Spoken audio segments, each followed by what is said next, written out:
Welcome. Many call Russia's attack on Ukraine as an unprovoked, but that view ignores the deeper context. We will explore how Western influence may have provoked Russia's action, making the war a response rather than an unprompted attack. Now the story begins with the collapse of the Soviet Union in 1991. After the Soviet Union dissolved, the Eastern European countries gained their independence. At the time, Ukraine held significant arsenal of nuclear weapons inherited from the Soviet Union. The United States promised to Ukraine that if they were to hand over the nuclear weapons to Russia, it will lead to Ukraine's own sovereignty, and that the United States will provide security assurances to Ukraine, essentially giving war guarantees to Ukraine that if they were to get attacked, the United States will come to its aid.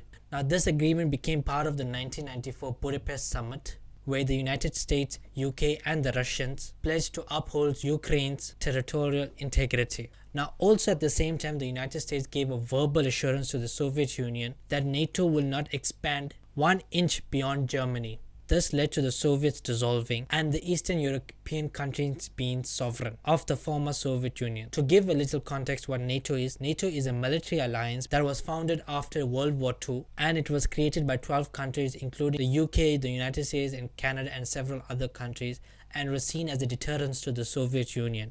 But after the Soviet Union fell, NATO not only remained in place but continued to expand eastward closer to Russia's border.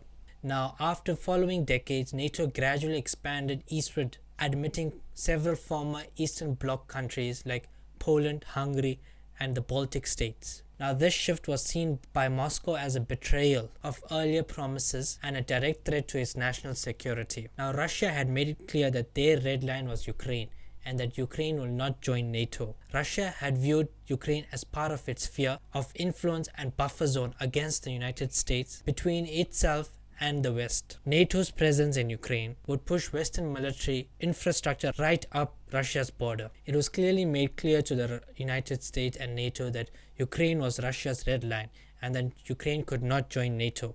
In 2008, before the invasion of Georgia and the Bucharest summit, William Burns, who was the US ambassador to Russia, wrote to the US Secretary of State Condoleezza Rice to inform them of Russia's vehement opposition to NATO expansion to include Ukraine and Georgia, and which he had stated that Russia does not want Ukraine and Georgia to join NATO and does not want Western military infrastructure on its border. Now later this memo was leaked by Julian Assange. Now this memo was called the Niet Niet memo. Following a muted first reaction to Ukraine's intent to seek a NATO membership plan at the Bucharest summit, Foreign Minister Lavrov and other senior officials have reiterated strong opposition, stressing that Russia would view further eastward expansion as a potential military threat. NATO enlargement, particularly to Ukraine, remains an emotional and neurologic issue for Russia, but strategic policy consideration also underlies strong opposition to NATO membership for Ukraine and Georgia. In Ukraine, these include fears that the issue could potentially split the country in two, leading to violence or even some claim civil war, which would force the Russians to decide whether to intervene. Additionally, the GOR and experts continue to claim that Ukrainian NATO membership would have a major impact on Russia's defense industry, Russian-Ukrainian family connections, and bilateral relations generally. In Georgia, the GOR fears continued instability and provocative acts in the separatist region. Ukraine and Georgia's NATO aspirations not only touch a raw nerve in Russia, they engender serious concerns about the consequences for stability in the region. Not only does Russia perceive encirclement and efforts to undermine Russia's influence in the region, but it also fears unpredictable and uncontrollable consequences which will lead to seriously affect Russian security interests. Expert tells us that Russia is particularly worried that the strong divisions in Ukraine over NATO membership, with much of the ethnic Russian community against membership, could lead to a major split involving violence or at worst civil war. In that eventuality, Russia would have to decide whether to intervene, a decision Russia does not want to have to face. Now remember, Ukraine's population, 20% of it is ethnically Russian. Now this is the Deputy Director, Dmitry Trenin, Deputy Director of the Carnegie Moscow Center, expressed concern that Ukraine was, in the long term, the most potentially destabilizing factor in the US-Russian relations, given the level of emotion and neuralgia triggered by its quest for NATO membership. Now, it was clearly made clear to the United States that Ukraine and Georgia could not join NATO, as it was the brightest of the red lines for the Russians. Now, at the 2008 Bucharest summit, NATO declared that Georgia and Ukraine would join NATO, and it was not specified how. And Moscow had made it clear that these countries cannot join NATO because this will place Western military infrastructure on Russia's border.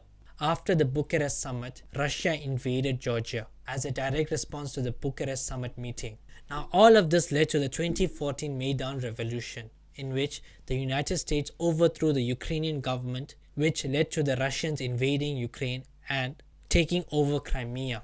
You see, in early 2013, the Ukrainian parliament overwhelmingly approved of finalizing a deal with the EU association, and the Russians had pressured the Ukrainians to reject it. This led to a widespread protest against the government, as they were opposed to the government siding with the Russians. It led to a widespread protest from the west of Ukraine to the east, where the pro-Russian in Ukraine wanted to side with the Russians, where on the east, Ukrainians that were ethnically Russians wanted Ukraine to side with the Russians instead of the EU. The president of Ukraine, Yanukovych, was ethnically Russian who wanted to side with the Russians and make a deal with them. But the liberal side of the government were opposed to it, and later Yanukovych was overthrown. The United States initially observed the events in Ukraine from the sidelines, but strongly supported Ukraine's shift towards the European Union and away from the Russians' influence. When the Ukrainians' leadership hesitated to follow this path, the US took a more active role, which many can interpret of overthrowing the government in Kiev. So Yanukovych was going to side with the Russians, in which the Russians had promised to give $15 billion of trade. Out here, we've got a battle. The Ukraine, some of them want to go into the EU, the European Union, right. And some of them want to stay with Russia. If the Ukraine's not in Europe right now, what continent is it on? Well, it's part of Eurasia, but it's part of Eastern Europe and the former Soviet bloc. It's basically Robin to Russia's Batman. And the challenge here is to try to attract it to the West, to get it to flip sides. So the rebels in the streets, what are they fighting for? They're fighting for a better future. Countries have a development... That sounds like a political speech. No, Like, but it's actually really... true. Countries have to develop over time. And Ukraine, basically, after the end of the Soviet Union, faced two tracks. It could stay a sort of stagnant, corrupt, authoritarian country tied to Russia, or it could essentially join the West. It could modernize, liberalize, become a democracy. At the last minute, when it looked like it was going to trade up from its sort of abusive relationship with its boyfriend from the hood to a nice yuppie, actually true. When it looked like it was going to trade up to a better environment, at the last minute, Putin offered a bribe. How much? $15 billion. That's a lot of cash, It's man. a lot of cash. And the president, who himself was tied to the old elites and the eastern part of the country with ties to Russia, decided to back off the change and go join. The problem was the western parts of the country and the younger parts of the country and the more modern liberal parts of the country basically knew that they had no future being Russia's vassal. So they took to the streets. Is America taking sides in this in any way? If these people, the rebels are winning right now, right? Yes, just recently. Why isn't Obama spiking the ball in the end zone and calling Putin and saying, hey, you might have won the medal count, but we won the country count, biatch? Very good question, and the answer is that we don't want Russia to intervene and kick over the table like a game of Risk and take Ukraine back. And so Would they do that? Could he send in troops? Yes, he could. So we are choosing... No, does Ukraine have any troops of their own? Would they fight back? Yes, but we don't want this to escalate, and we don't want Russia to crack down. So we want to basically distract Russia. Oh, look, you have the highest medal count. Oh, you did really well. Here's a shiny object. We'll just take an entire country away from you.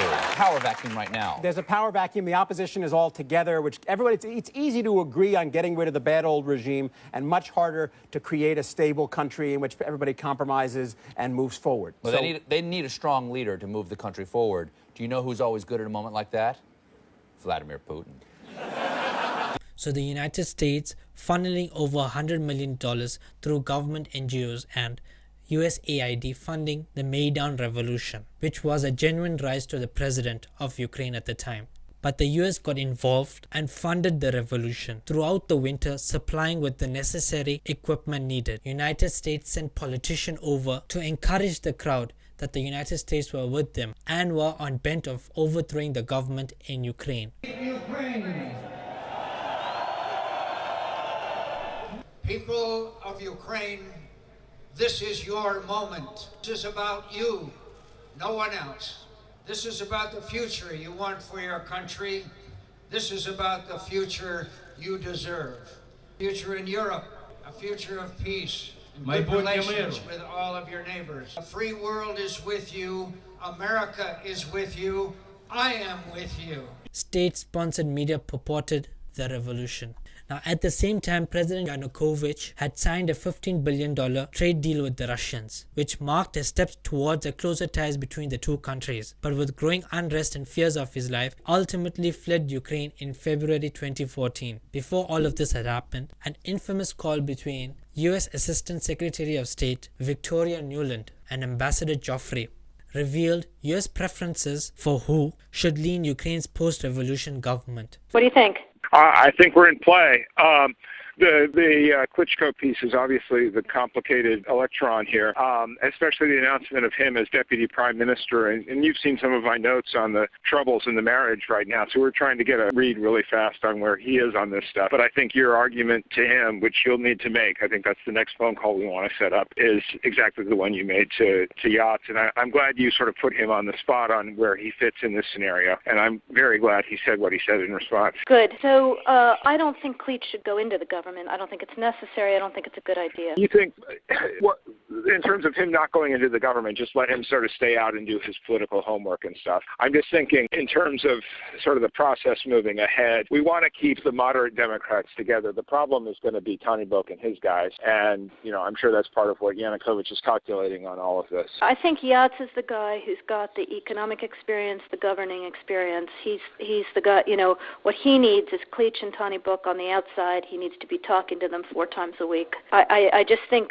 Klitsch going in, he's going to be at that level working for Yatsenyuk. It's just not going to work. Yeah, no, I think that's right. Okay, good. Well, do you want us to try to set up a call with him as the next step? Following Yanukovych's departure and the formation of the new Western aligned government, which resulted in Russia invading Crimea. You see, Russia was afraid that the new leadership in Ukraine might seek NATO membership, which would place US military bases on Russia's border. One of the key requirements for membership of NATO is that the country must have stable borders and no ongoing territorial disputes. So by occupying Crimea, Russia was effectively ensuring that Ukraine cannot join NATO, at least not under the current conditions.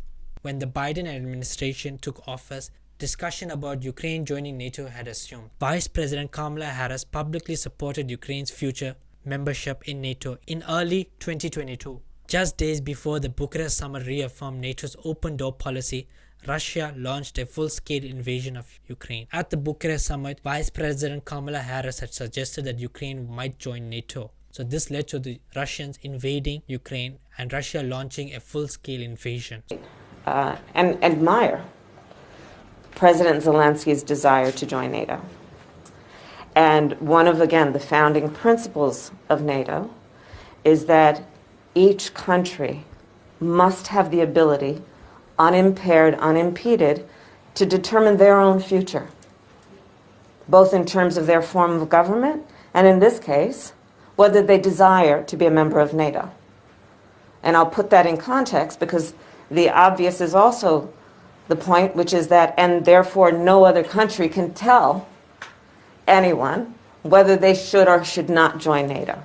That should be their independent choice. That is the point of sovereignty. So since then, the United States and its Western allies have heavily backed the Ukrainians militarily, financially, and diplomatically, viewing this conflict as a way to weaken Russia strategically.